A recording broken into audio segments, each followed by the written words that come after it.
जगह को थाम कर बैठे हैं। आज हम देख रहे हैं इस सभा को अंदर सामने मां दुर्गा भवानी का मंदिर है। आप लोग बहुत देर से बैठे हैं।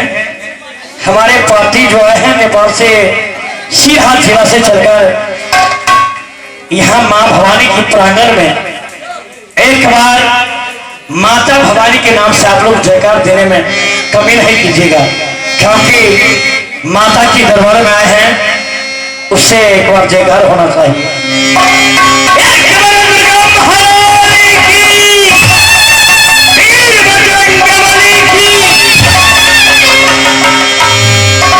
मैया सुन है दुर्गा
मकान बेटा कहलाता है श्याम देव का। श्याम देव की धड़ से 4 पैदा लिया पुत्र बने, भैया का नाम सवाई बन रहे। उनसे छोट मैं लहरा हूं, मेरा से छोट बहन सोना कहा करता है, सबसे छोट भाई मेरे छोट। दोस्तों आगे पर्दे पर देखेंगे भैया सुन हो ये मैना के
शिला के अंदर बैठा है और नित्य रोज बाबा इंद्र की पूजा करता है।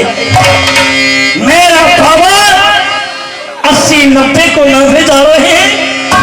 हम दोनों भाई का काम है पिताजी को सेवा करना। भैया आइए सुन हो सभा के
नगर नैना में हमारा नाम सुबह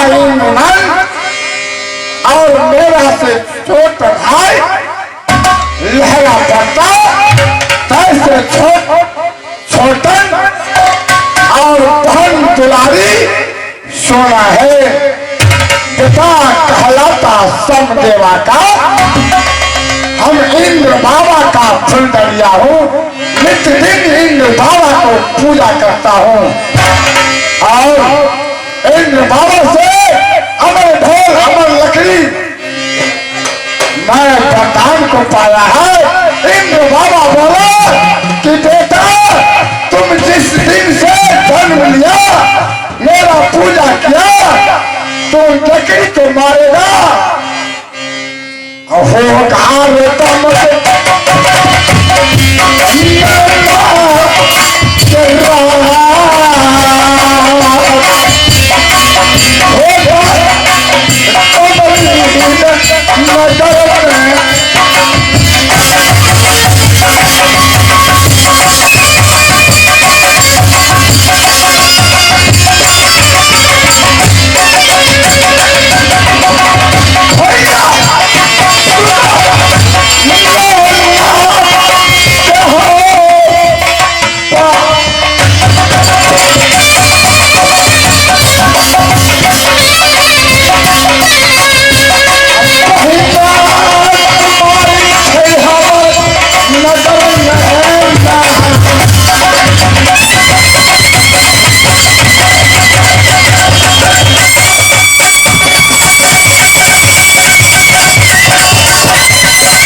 देखलिए तार के बगान भमरपुर में देखलिए भंगी घनेर खलाहा में देखलिए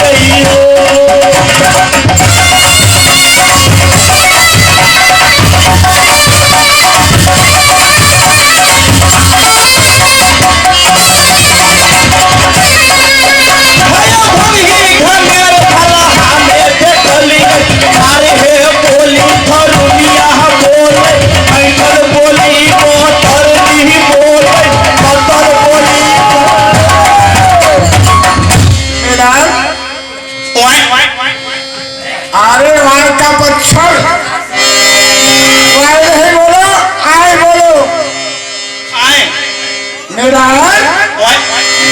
जी जी जी जी इतना देर से तुम भुगते हो तो जिंदगी बिता देंगे गाँव का नाम बोलने से।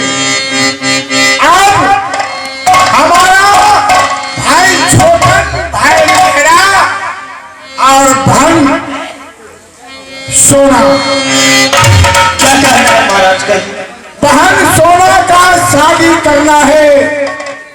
हम वही बात बोलते हैं कि जब इंद्रजीत जन्म लिया मेरा बाबा पेट भर लिया और बुढ़ापन बाबा के पिता बाबा बोला बहन को शादी करो। क्यों नहीं महाराज तो पता नहीं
रहा तो ठीक है महाराज ठीक है हम साइड हो जाइए अभी तो जाता खबर सुनाता है अभी तो जाता खबर सुनाता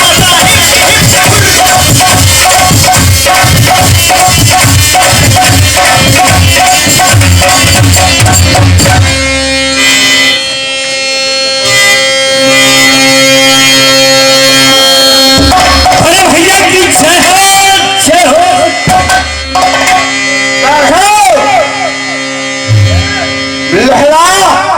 बोले बोले बोले भैया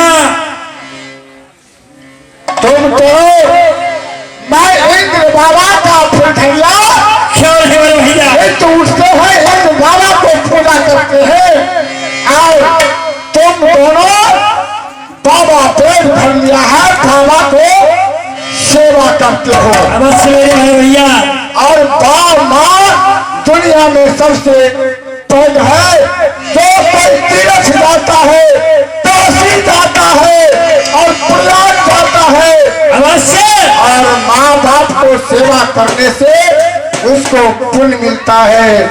वो काशी प्रयाग उसका धर्म है। अवश्य बाबा पेट भर लिया है बाबा को सेवा करते हो अच्छा करते हो।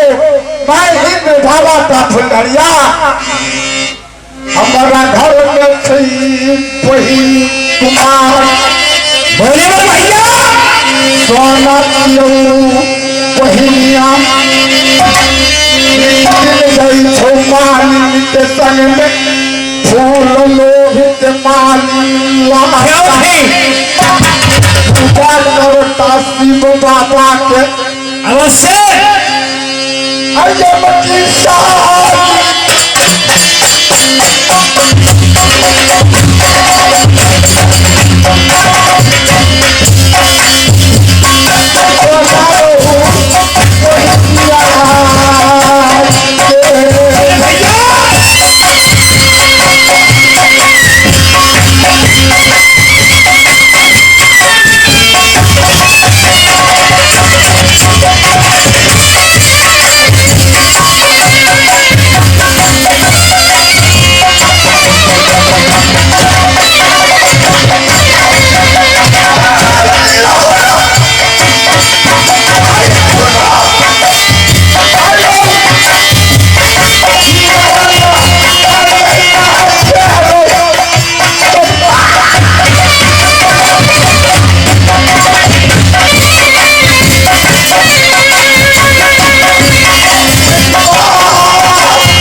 बड़े भैया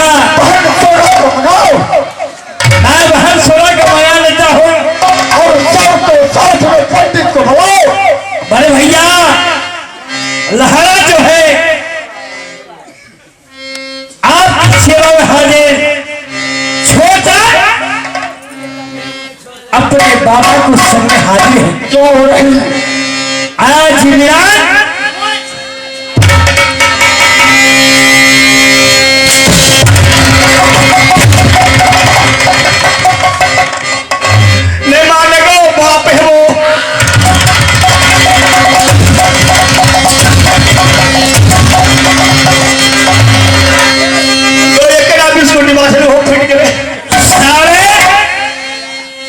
बचपन से थोड़े नैना में रहा करता है, लेकिन राज दरबार में आकर थोड़े बोलने का ढंग नहीं सीखता है। बड़े भैया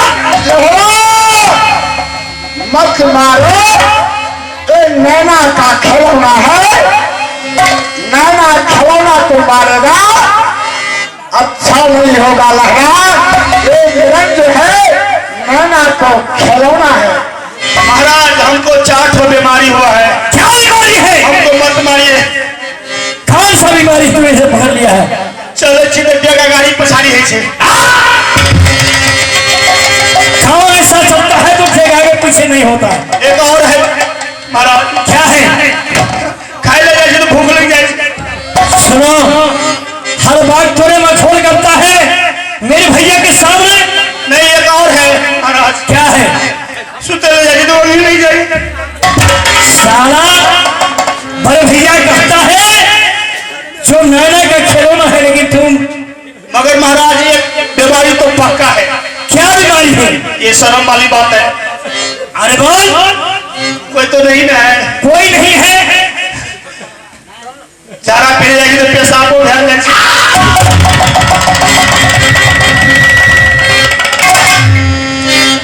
सुनो, राज दरबार में रहते हो तो राज दरबार राजा की जैसे राजा से ज्यादा मंत्री काम करता है। क्यों नहीं महाराज? लेकिन मंत्री इस तरह रहेगा तो राजा को राज की जाएंगे। जी महाराज। सुनो मेरा, कहिए महाराज। मेरा नाम आयो सुनो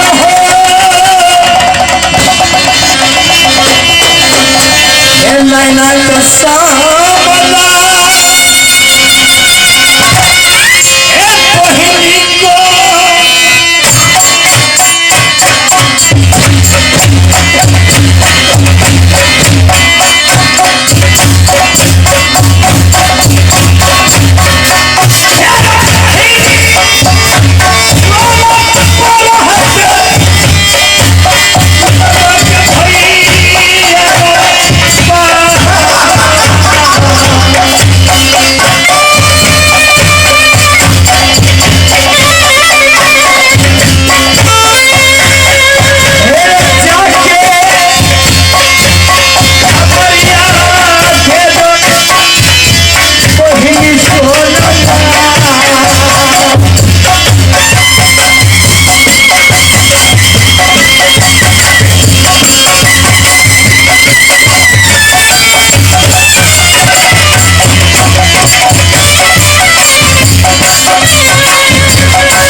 आज हमारे पार्टी जो आए हैं मल्हरिया गांव में, आप लोग मंगा करके लाए हैं, हम लोग आए हैं, लेकिन आप लोग भी देख रहे हैं जो यहाँ नायना की रात चल रही है।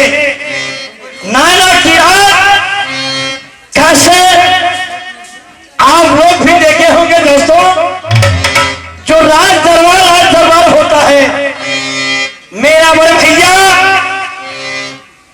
कहां तो खड़े हैं, नायना को राज बनाए हैं, मल्हरिया वाले तो एक कुर्सी भिजवाने का कोशिश करें, या नहीं आप लोग लाए हैं व्यवस्था न करें तो नायना की राज खाली पड़ जाएंगे। इसलिए मैं निवेदन करता हूं, जो नायना में आप लोग नायना बनाए हैं तो राज दरबार की शोभा कीजिए।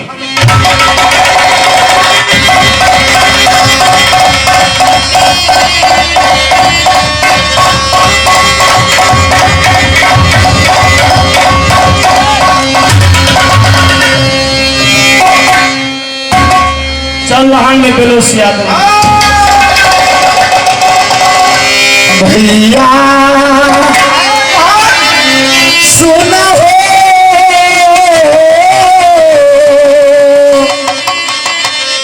घर का भैया हो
हम तीन भाई में एक बहन, हम शीतली बहन हमारा नाम दुलारू से था राजू सोना, तू बहनी लक्ष्मीनिया हमारा द्वार में है।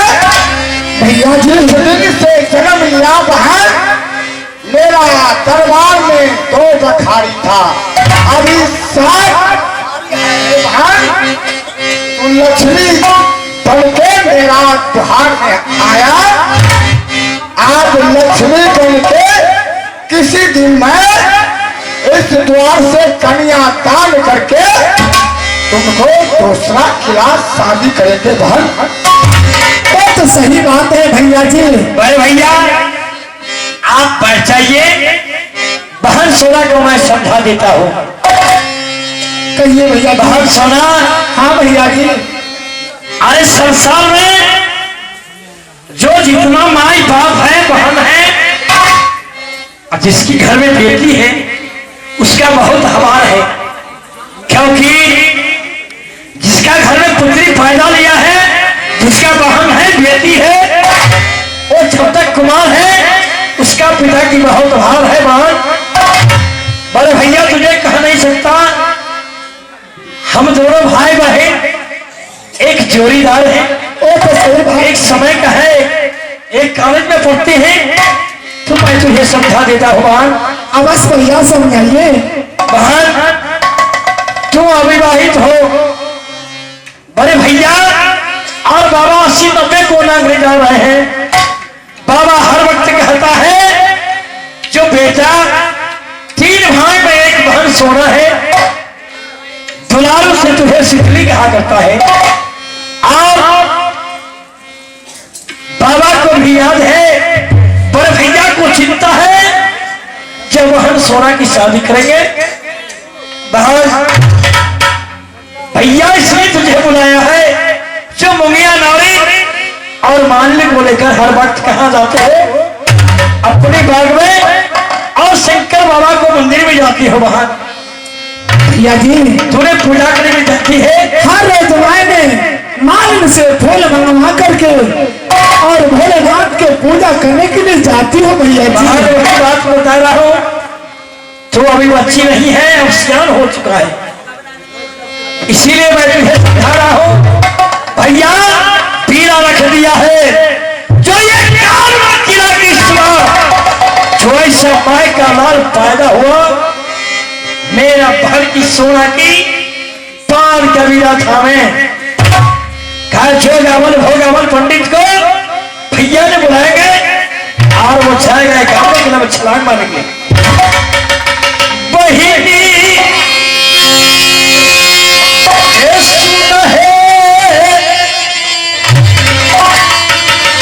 सोना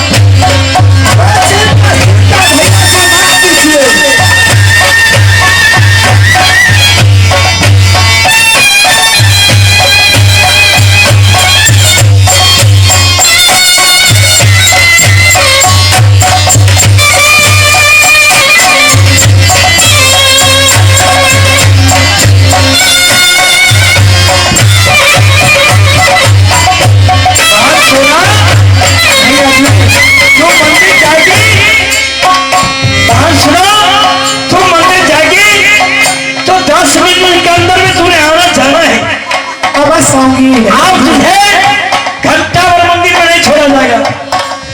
एक लाचा बच्चा के रखी है बहिनी का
सोना और लहरा धन सोना।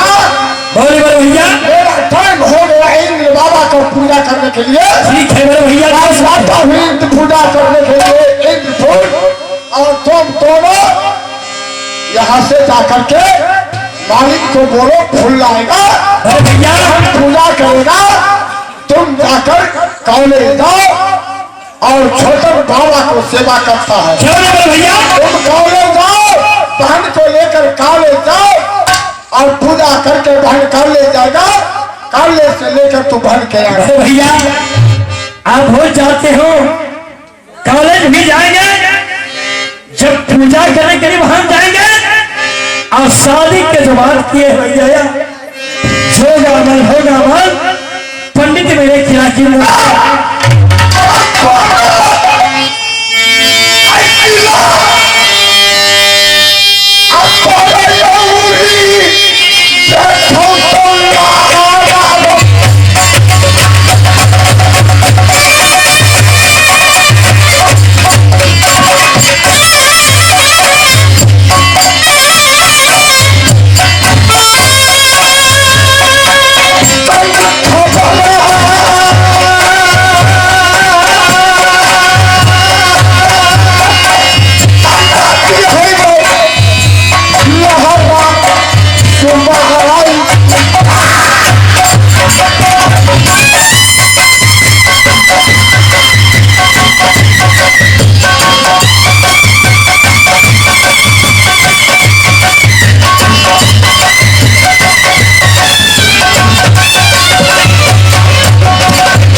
जोगावल भोगावल पंडित है।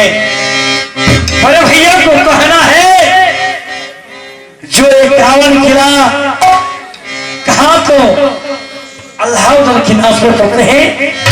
52 किला में बनारस होता है जहां मैया मियां सैयद की घर है। ये 51 किला में आज पान का भीड़ लेकर कहा तो जोगावल पंडित को भेजेंगे। जो इस समय का लाल पैदा होगा तो नायना को फिरा को उठावेगा पान अपनी गले से चिरा लेंगे, क्योंकि 300 बराती कहा तो कारागार में है। का गर्दन झुकता है किला के अंदर। कितने बराती के अगुआ है वो खाता है। भैया ये सुन हो हे नैना का सामना हे यखेरी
आप सबका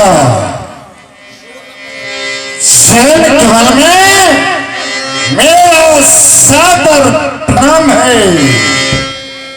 सजना हम एक बात का जानकारी दिलाता हूं। हम और हमारे पार्टी के अंदर कोई उठने बड़े कलाकार नहीं है जो सबका आत्मा का संतोष दिला सकता है। कुछ न कुछ कमी, कुछ न कुछ ग्रह भी हो सकता है। तो सजना उसे ध्यान बना लेंगे, उसे क्षमा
कुशल बता क्या मम्मा का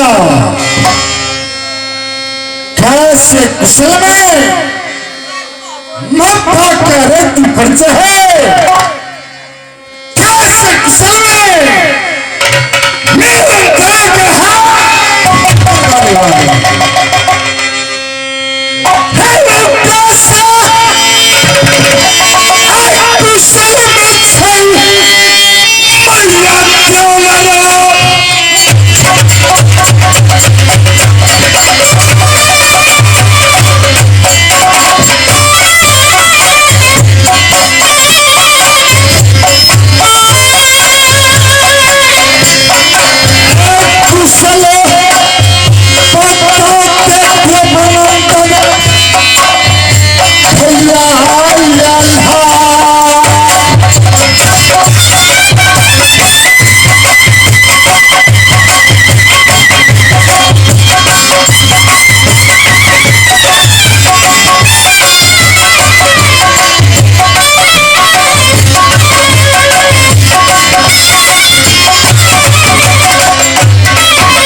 कुशल का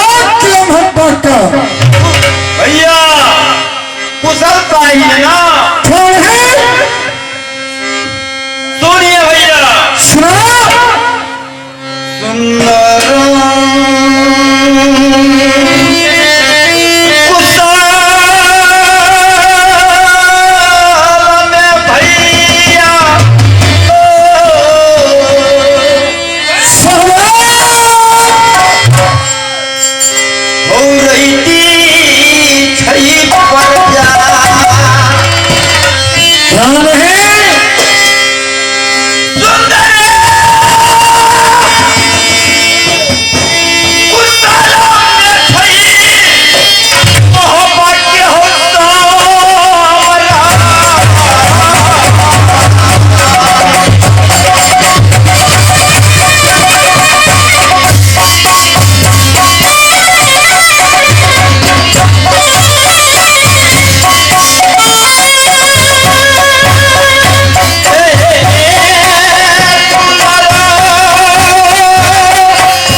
सुंदर क्या होना ऐसा ही रहना चाहिए।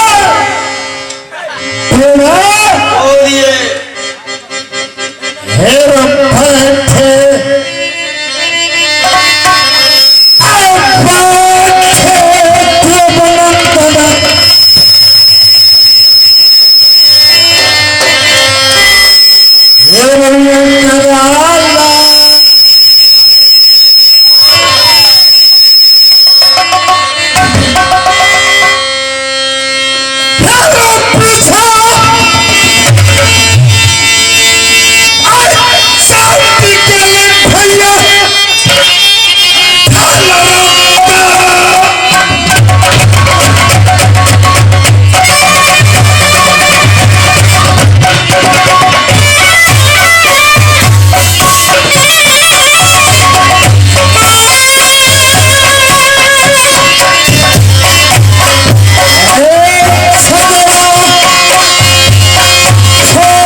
लाठा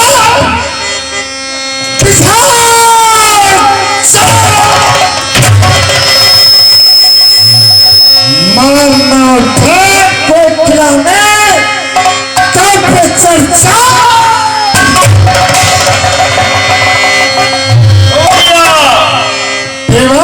ध्यान से सुनिए भैया।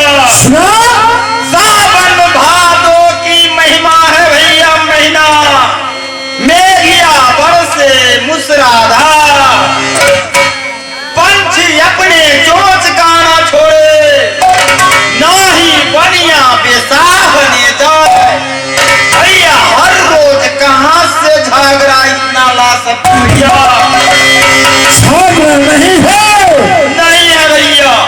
सुनिए भैया, बैठे खाइए कसैली पान, खेल कूद में समय बिताइए। अवश्य कहीं का झगड़ा भैया पात्रा से मिलेगी, आपका खबर किया जाएगा। बोलिए।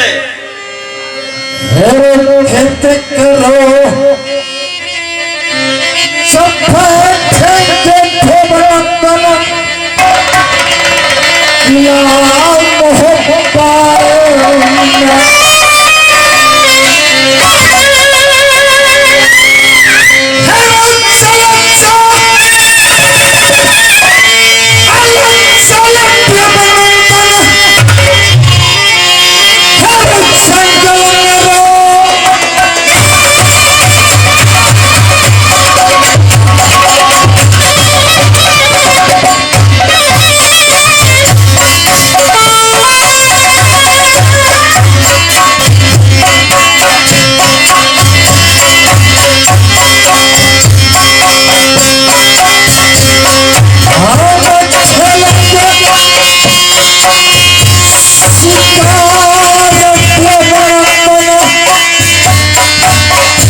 रहे मेहमानों के यहाँ महाराज रुदल की दुआ पे हमेशा गाली खाब खंजर हो। महाराज रुदल की कब्जे की मिलन दरोगा अंदर हो। महाराज की जय हो, जय हो।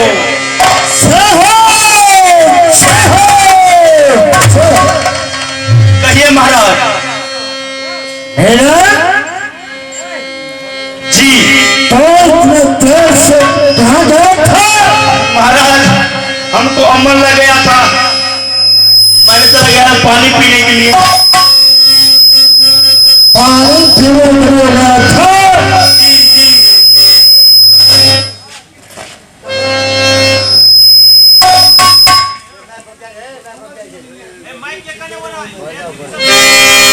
पानी पीने के लिए कहाँ गया था? उस दुकान में गया था महाराज, दुकान में। दुकान में पानी पीने के लिए गया था? जी। छोटा सा बोतल में पानी रखा था, 50 रुपया देता था पानी का।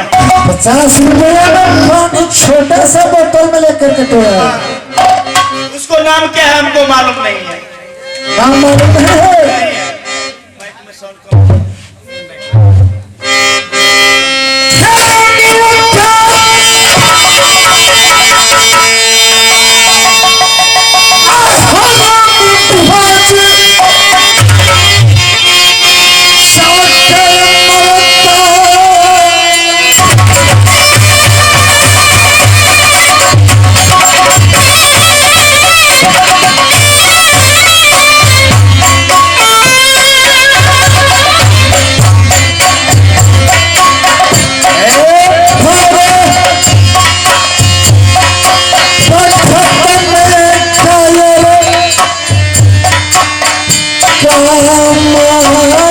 Oh,